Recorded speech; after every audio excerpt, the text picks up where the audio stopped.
এখানে রয়েছে মাশরুম, যে মাশরুমগুলোকে আমি ভালো করে ধুয়ে পরিচ্ছন্ন করে জলের মধ্যে আবার ভিজিয়ে রেখেছি।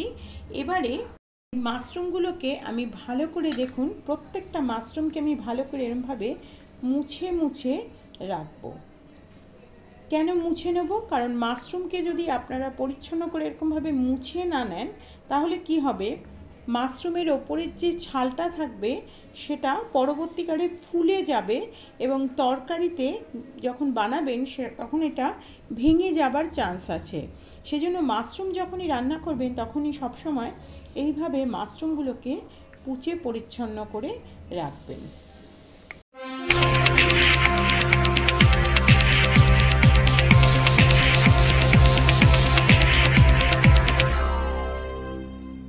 কেটে নিচ্ছি।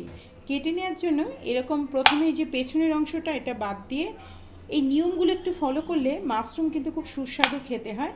আপনারা চাইলে ছোট ছোট পিস বা 4 ভাগেও ভাগ করে কাটতে পারেন। আমি এক একটা এরকম পাতলা পাতলা পিস করে দেখুন কেটে নিলাম। এইভাবে আমি প্রত্যেকটা মাশরুমকেই কেটে নেব। এখানে আমি কিছুটা চালমগজ, কিছুটা আমি অ্যালমন্ড, দুটো কাজু বাদাম নিয়ে এসেছি, আর এর সাথে আমি দুটো টমেটো নিয়ে এসেছি। এইগুলোকে দিয়ে আমি বেটে একটা পেস্ট তৈরি করব। আর এই হচ্ছে আমি যে মাশরুমগুলো কাটলাম, সেই মাশরুমগুলো কাটার পরে দেখুন একদম সুন্দর রেসিপি, যেটা আমরা হোটেলে খেতে গেলেই সাধারণত আমরা অর্ডার করেই থাকি। রসুনের বাটা, এরপরে আমি দিচ্ছি এর মধ্যে 1 স্পুন আদা বাটা, একদম ডিরেক্ট তেলের মধ্যে দিচ্ছি। ছোট স্পুনের 1 স্পুন মতন হলুদের গুঁড়ো, 1 স্পুন লঙ্কার গুঁড়ো, 1 স্পুন ধনের গুঁড়ো, 1 স্পুন জিরের গুঁড়ো, আর এর সাথে দিচ্ছি আমি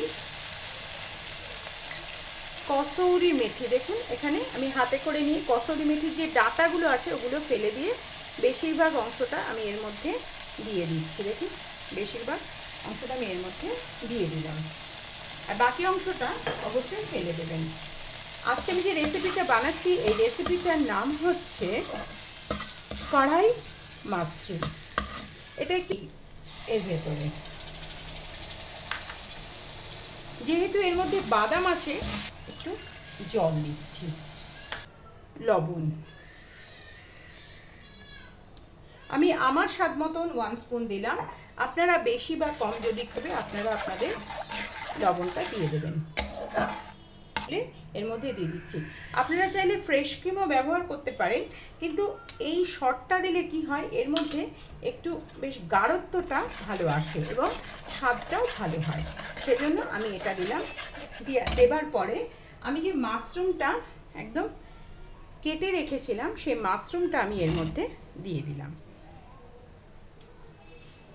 এটা দিয়ে মধ্যে এই যে এখানে রয়েছে দেখুন পেপরিকা পাউডার, এই যে পেপরিকা পাউডার, আমি একটু পেপরিকা পাউডার এর মধ্যে দিয়ে দিচ্ছি এই যে কালারটা আনার জন্য। এটা কিন্তু একদমই ঝাল হবে না।